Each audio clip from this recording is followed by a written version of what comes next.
Hello friends, जय माता दी। This is संध्या पांडे। आपका मैं बहुत बहुत स्वागत करती हूँ। कैसे हैं आप, यह बताने के लिए कमेंट बॉक्स में जय माता दी लिखिए। आज जो जानकारी लेकर के मैं आपके समक्ष प्रस्तुत हुई हूँ वह यह है कि एकादशी कब है। वैशाख माह के कृष्ण पक्ष की एकादशी किस तारीख को है, किस दिन है। इसके साथ ही मैं आपको यह भी बताऊंगी कि आज के दिन हमें क्या करना चाहिए। तो आइए बिना देर किए हुए शुरू करते हैं आज का यह प्यारा सा प्रसंग। दोस्तों, वैशाख माह के कृष्ण पक्ष की एकादशी यह 26 तारीख को मंगलवार के दिन है और इस दिन ही एकादशी का व्रत रखा जाएगा।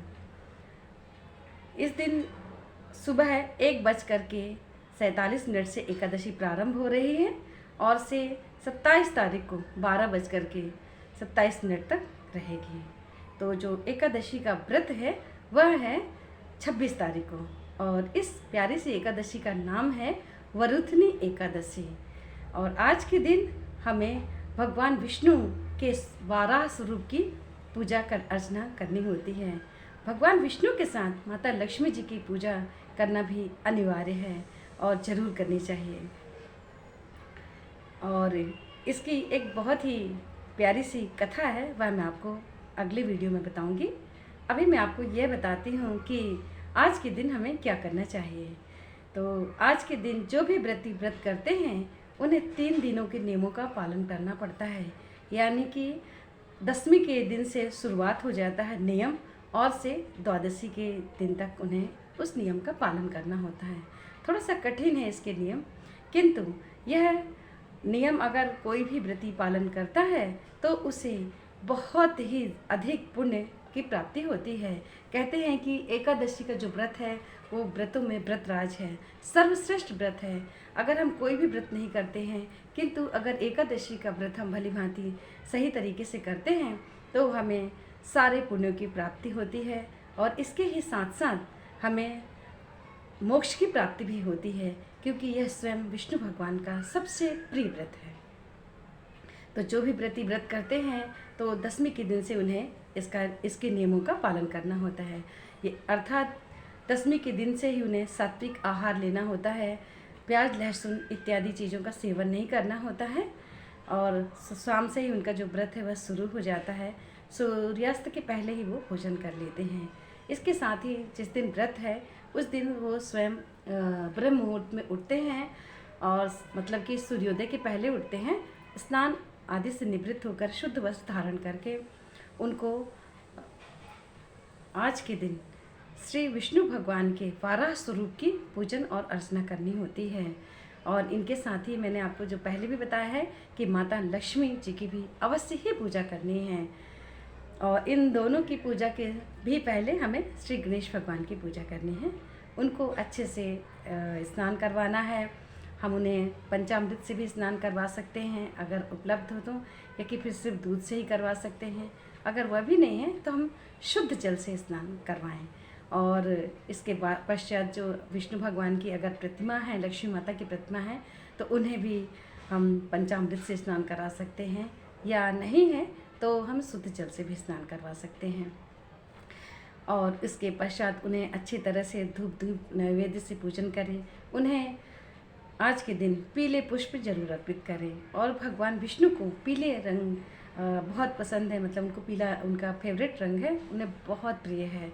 तो पीले रंग अगर हो सके तो स्वयं भी धारण करें और भगवान को भी और माता लक्ष्मी को भी पीले रंग के वस्त्र अर्पित करें। और पूजन में आज के दिन जैसे मैंने आपको पहले ही बताया है कि पूजन में हम भगवान को फल वगैरह अर्पित कर सकते हैं, मिष्ठान अर्पित कर सकते हैं।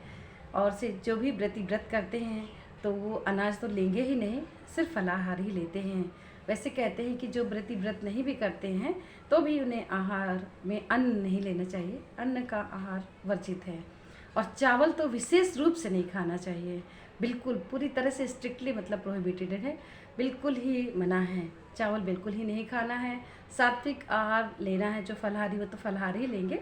जो बाकी लोग नहीं भी व्रत करते हैं वो भी प्याज लहसुन इन सभी चीज़ों का सेवन नहीं करें। इसके साथ ही आज के दिन अगर अखंड दीप को प्रज्वलित कर सकें तो बहुत ही अच्छी बात है, क्योंकि ये बहुत बड़ी पावन तिथि होती है।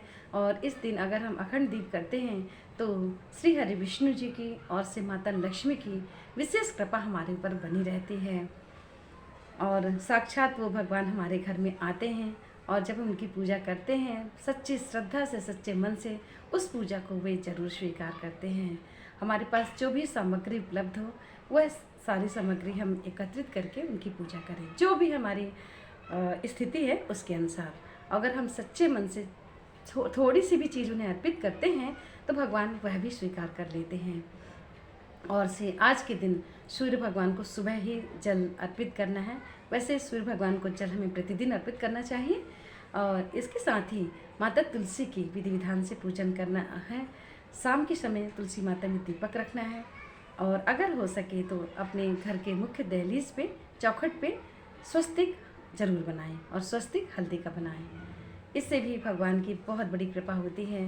कहते हैं कि जिस घर की चौखट में स्वस्तिक या कोई मंगल चिन्ह बने रहते हैं उस घर में दैवीय शक्तियाँ अपने आप प्रवेश कर जाती हैं और नकारात्मक शक्तियाँ बाहर से ही चली जाती हैं। इसलिए स्वस्तिक का बहुत अधिक महत्व होता है, तो ये ज़रूर करें। इसके साथ ही जब द्वादशी आए, जो व्रती व्रत कर रहे हैं उनके लिए बता रही हूँ, तो जो व्रती व्रत करते हैं तो द्वादशी के दिन अगर सुबह के टाइम पे हरिवासर योग है तो उस समय भोजन ना करें और चावल ज़रूर खाएं, क्योंकि चावल का इसमें द्वादशी के दिन जरूर उपयोग बताया गया है।